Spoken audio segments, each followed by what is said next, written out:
Hi everybody, Eric here. I'm Robin. I'm Eric. I'm Robin. I'm Eric. We're Wonder Boom. Wonder Boom.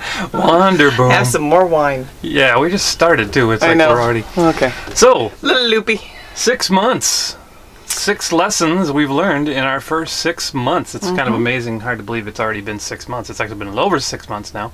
Yeah, we're a little late on our 6 lessons. We're a little slow on the uptick. Yeah, we left Wisconsin on the 28th of okay. no. So we left Wisconsin on the 28th of August, and so the 28th of February was our 6-month anniversary. So yeah, we are a little behind, but but basically it's been 6 months. But the whole thing was we've kind of, after 6 months of doing this, we've been thinking about what are the 6 biggest lessons learned of our time so far. And so we thought we'd list those out and go over those with you. because we know how people love lists. Lists are big. So People we thought just love their lists. 6 things we learned in 6 months. You know, one thing a month. That's pretty good for us, I think. Yeah.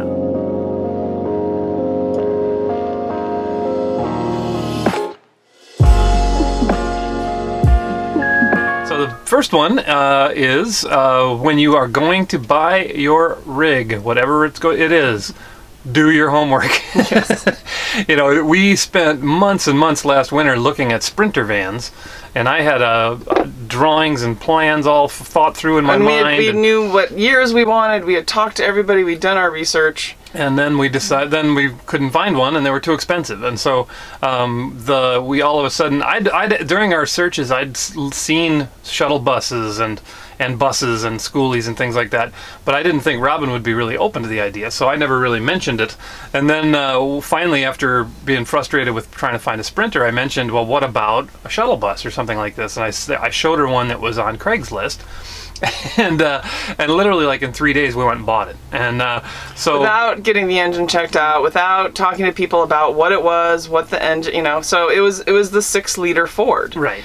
Diesel, which good intentions on that engine, you know. I mean, trying to have less emissions, more efficiency, better and all that. Fuel efficiency, but it has better in the emissions and all that. But it has a fatal flaw, and that is that EGR and the oil cooler in combination. Both of them together, either one can go. Pumping, and if either one goes, exhaust fumes back into the engine can be a problem. So it was about 124,000 miles it went. Everyone says around 120 to 125,000 miles is when your EGR goes.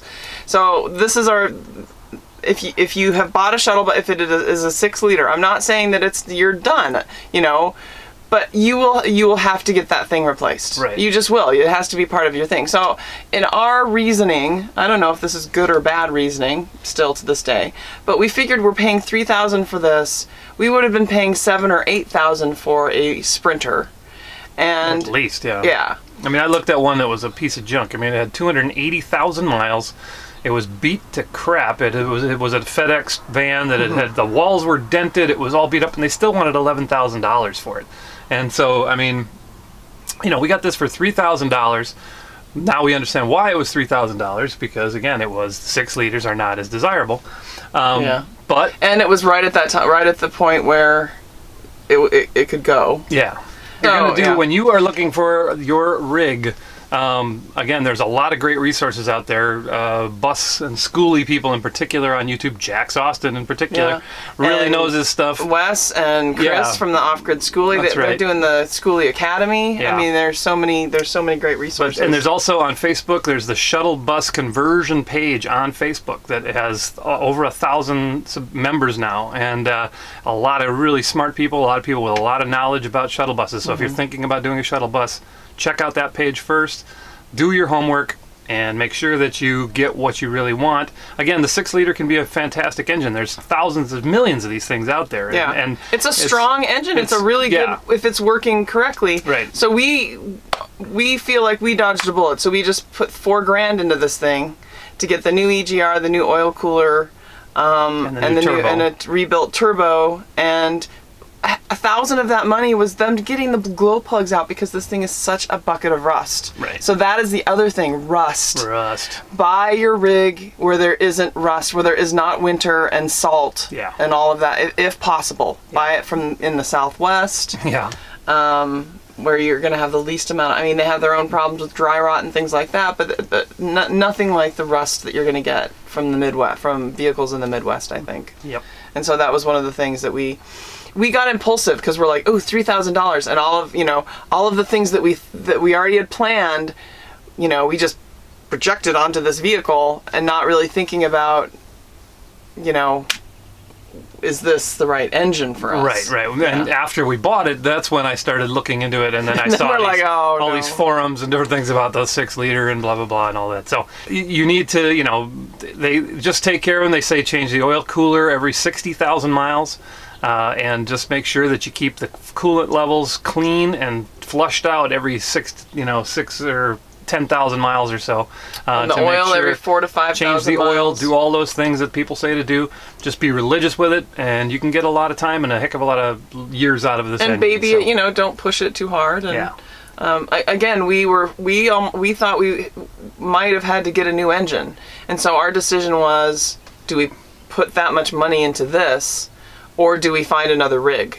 And so. We were able to put the money into it, we were able and to we're going to ride this pony for a while. Yeah, I mean, to put the money we thought we were going to put into it anyway. Yeah. And we were not. Our gaskets are fine. Our heads are fine. Our engine seems to be running actually really well. So. All right. So that'd be enough about this. Yeah. So Lesson research your rig. Yeah. I mean, and know how much room you need. Know how much. People are really surprised that the two of us can live in this space comfortably, but we can. But that's us. Right. You might not be us. Right. You might not be able to do that. Yeah. God, I hate you. Get away from me. Okay. Is this what you're telling me? Yeah. So, the lesson number 2. So yeah, one of the other lessons is that this is a big change in your life, but it doesn't change you as a person. You're still the person that you were when you started out on this.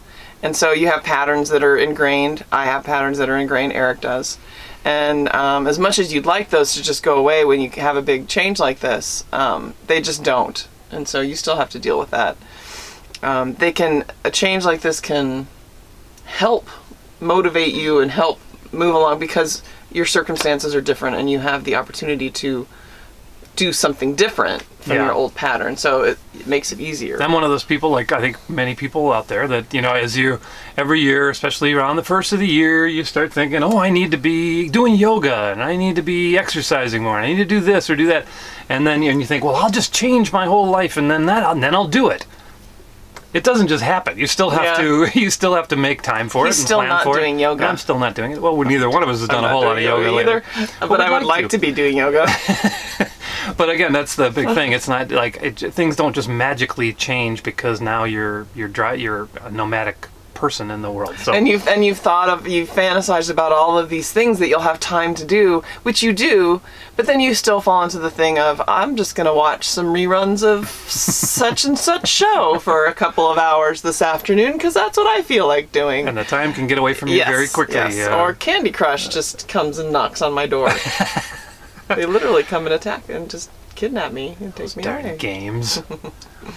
But yeah, so I mean, again, you still, in any situation, whether you're staying in a sticks and bricks or you're moving on to a nomadic lifestyle, if you want to make big changes, you still got to make those changes. You still got to make the time and plan for it and do it. And I'm not saying we haven't made changes in our life, because we definitely have. Right. I mean, it's much different from what it used to be. But all of those kind of fantasy changes that you think are going to just happen, it still takes a lot of work. And we're working on it, so it's just, I mean, that's how life is. You're always working. So lesson number 3.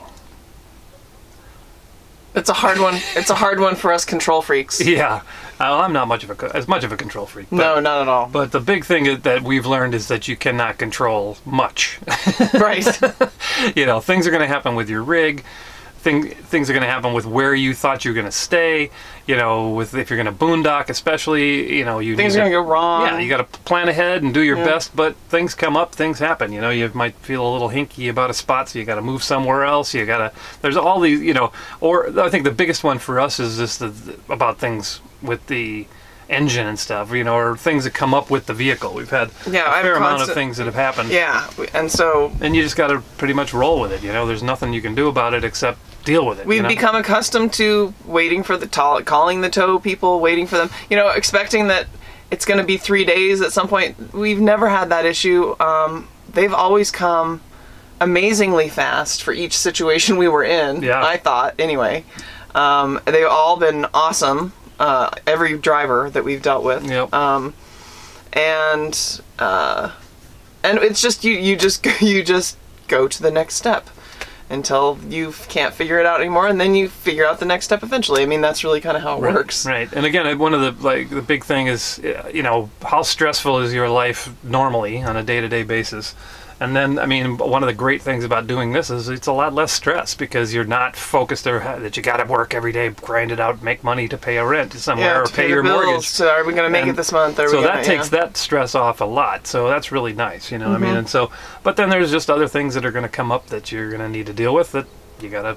That are life stresses, they'll throw a curveball at you, and you just got to go with it. But one of my things is that if you try and control things too much, it doesn't work. It like fights against you, I think. And so one of my lessons in this life so far is you have to like let go and just go with things and kind of see if something's calling you or an opportunity is moving you into a different direction. Just go. Because before you constantly be like, I think it's the stationary aspect of a life when you're in sticks and bricks that it's hard to think about like maneuvering or changing how you're going to make a move, where in this life it's almost like natural. It becomes natural to be more nimble. Yeah. We're going to go here now. We're going to do this now. So we kind of are planned out for the next 6 months, which is weird for us. Yeah. I mean, so weird since we've only been at this for 6 months. Right. Well, we were joking about that recently again with the work lined up now. It's we've actually got things planned 6 months, 8 months, a year ahead, which are like when you're we've been very non-planners for most of our lives. We're not really goal-oriented people. I know that sounds, there are some people who are super goal-oriented, and that is really satisfying to them. I never have been since a child. Eric never. We are experiential people. We live a day-to-day experiential life, and because we know that when we have achieved goals and things, it's just not as satisfying as people make it out to be. I don't know how to explain that. It's not that we don't achieve goals. I'm saying, this was a goal. There's all kinds of goals we achieve, but we don't have like these driving forces within our lives like a lot of people that we know do. And I'm not. It's just we're personality type. Yeah, I mean, we are relaxed and laid back, kind of let things come to us rather than. And so again, that was one of the interesting things about doing this all together was that we were a lot more proactive about doing this than we've been about anything else. Anyway. Yeah. So this was a goal that we achieved, which was a very important goal. But in terms of I need to achieve this, I need to make this much money, I need to do this. We just never have been, Our goal is just to have as much fun and adventure and experience and packed into our days as possible. And lesson number 4. Go with it, honey. Freedom. Freedom. It's real. It is. And it's amazing. Again, that's one of the things that, like on Bob Wells's videos, on a lot of the different people we watched last year when we were thinking about doing this, and is that one of the main key things a lot of people said was the freedom that you feel, how you just feel so much more free. And you do. I mean, it's amazing. I mean, it's so awesome to be able to just, get up in the morning, and if it's raining or if you don't like where you are, wrap things up and go somewhere else. Let's go somewhere else. Yeah. We did that the other day. Yep. So, I mean, it's just, there is something about it really is deep in your core, that it's just, you just feel so much more open and free and just kind of, There's only a couple of people that we have met that are not happy in this lifestyle. Yeah. And even there, I think transitionally unhappy, momentarily maybe, unhappy. hopefully that's the case. But for most, and most of the people who watch these videos that are thinking about doing this, I think that's what you'll see. And it's all, unicorns and rainbows. That's not what we're saying. But what we're saying is the freedom is real. You feel free. It's also a lot of responsibility because, and it's all up to you now. You can't blame anything on your job or your rent or where you're living or any of that kind of stuff, because you actually have complete control over all of that now. And so... well, not complete control. Well, almost complete control. That was, remember rule 3? That's right. No, don't control. No, you're getting me confused. Yeah. Wait, which lesson? Number 5 or 4? Is that 6 or 8? No, but again, it's just huge. I mean, to just have this great feeling, and again, seeing what an incredibly huge and beautiful country this is, you know, you just realize how much more there is to see, and how much more there is to do, and how free you are to do it. And go I know, and it's almost it. then it's daunting, because you know we have so much to see before we have to be in Washington in July.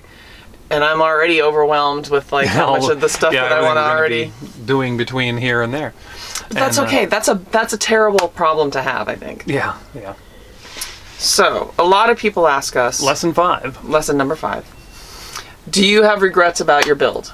And would you change anything? What would you change about? Just, well, up until recently, there was really very little, almost nothing. But we are starting to have a few issues now that we're noticing.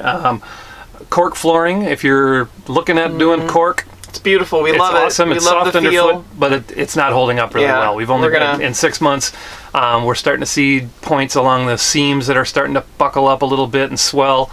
And that's not from it having problems, because it has plenty of... It's just moisture, liquid dripping, well, wine. Yeah. One of them, we've spilled a fair amount of wine. But but anytime you get any kind of liquid or moisture in here, it gets between those joints, and the cork just sucks it up like a sponge. And so we're thinking we're going to probably switch over to bamboo, which is really, really dense and hard.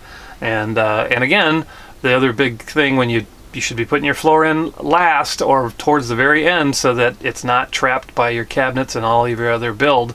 That way things can expand and contract and go with it. Or if you got to do something like this, like where you got to pull it out, just take it out. Yeah, you don't have to pull a couple pieces of trim here and there, and I can pull the whole floor out in a matter of probably an hour. And you're using so much less material when you put your floor in last. Right. You don't need to buy nearly as much flooring. I know people love to get it in there because it looks all pretty, and it looks. I think that's one of the reasons. Yeah, yeah. It just looks so pretty. Oh, look how, and it's all done, that part of it. Yep. Well, you just screwed up all of your. Yeah, and you wasted a lot of material, really. Right. Again, I mean, do a insulation, do subfloor, but then do your build, then do your flooring in the areas where you actually need your flooring, or will be seeing flooring. That way you don't need as much material, and again, it can expand and contract. In terms of our design, I love it. This kitchen is great to cook in. I love it. It's easy to maneuver in. Eric and I can both pass each other in the hallway. You know, the bathroom, we're considering making it a wet bath. Yeah, the other thing that we are having an issue with, or that I the idea I think was good, but the execution not so great, was the window shades. Again, they're corrugated plastic, and then we put Reflectix on the outside, and I put the wallpaper on the inside. I use different spray adhesives to hold those, and they're not holding up very well. And nothing's holding up because the cedar's too soft to. The Reflectix is getting hung up at spots on the window on the other side, and so part of that's peeling off in different places or rolling up on it. And then the inside, I didn't have everything completely covered on the inside where the wallpaper could go up and down, so spots have gotten scratched. And again, just between the corrugated plastic is black, so it gets warm, and that wallpaper in a lot of spots just started peeling right off with the adhesive. And it was that good 3M 77 spray adhesive, and it was supposed to be amazing. It's a good idea, and we can execute it, but we just need to try some different materials, and I think we figured out what we need to use. Yeah. So aside from just a few material things, we're very happy in the living here, living in our. In fact, when we were in that hotel, when we were waiting for this thing to get fixed, it was like hell. Yeah, it was bad beds, but also just it's so weird to be out of your space, out of your home. You know, you're out of your where all your things are, and you don't know what's going on. We're already used to just having what we have in this rig, and just being really happy with that, and not really needing much of anything else. And But yeah, generally we love it. I mean, everything else has been, I think, thanks to all the great videos we watched last year, and some pretty good planning and design on our part, we are really happy with the way it came out, and we're only looking at a couple of small tweaks to if we. A couple of things we need to finish that we knew that was already going to be finished. But but hasn't been yet. Like the door to the bathroom, the door to the closet. So we still have some things we need to do. But yeah, like all these things, they're always never quite done. Yeah, they will get done. They will. Lesson number 6. Well, the best lesson of all, and the most fun lesson, is these people that you meet in this life are the best people. Yeah, it's amazing. We were trying to make a list to thank everyone, and it got so long that we decided to just say, I'm not even gonna, because I'll forget somebody. Yeah, and then people go, There's hey, what about me? so many people that we have met in 6 months' time. Yeah, 6 months, and we've just made so many great friends all over the country. I'm getting verklempt. Oh, no, you know. But yeah, so again, we've met so many amazing people all over and everywhere we've been now, and people have, again, will just bend over to help out in any way they can. Oh, it's amazing. And people always get together for different meals at different times if you're joining up with folks, and it's also, for us, it is really, we love to also be just the two of us by ourselves out in the middle of nowhere. But even then, even just you're always running into people. Yeah. And everybody you meet is cool. Yeah. I mean, we have yet to meet really anyone that wasn't just awesome people. I mean, right. It's just been really great. And so we're looking forward to the next 6 months. And, right. I mean, and I just want to thank everyone that we you all know who you are, and we want. You know who you are. Yeah. So I just want to say, none of these lessons would be as easy to learn or as fun to learn if it weren't for all the people that helped us learn them and helped us along the way and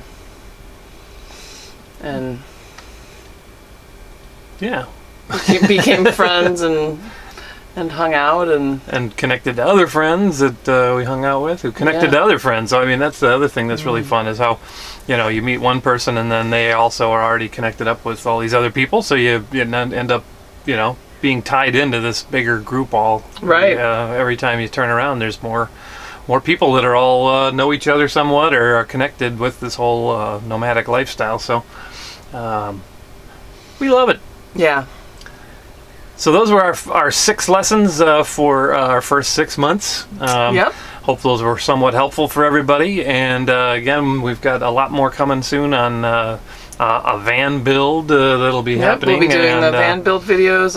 We'll be doing a day in the life videos. About what it's like. We're here for about a month. Where we'll be doing this build, and so we'll be talking about that, where we are, and what happens in this next month, and what we'll be doing. What do they call that? Vlogging. Something like that. Yeah. Is that what it is? So bad at this. A video log.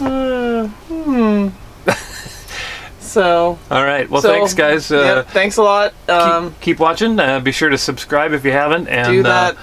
The like button. Share, thingy. like. Yes, all the stuffy that you need to do. Pleasey. Thanks, guys. See, the wine's already hitting me.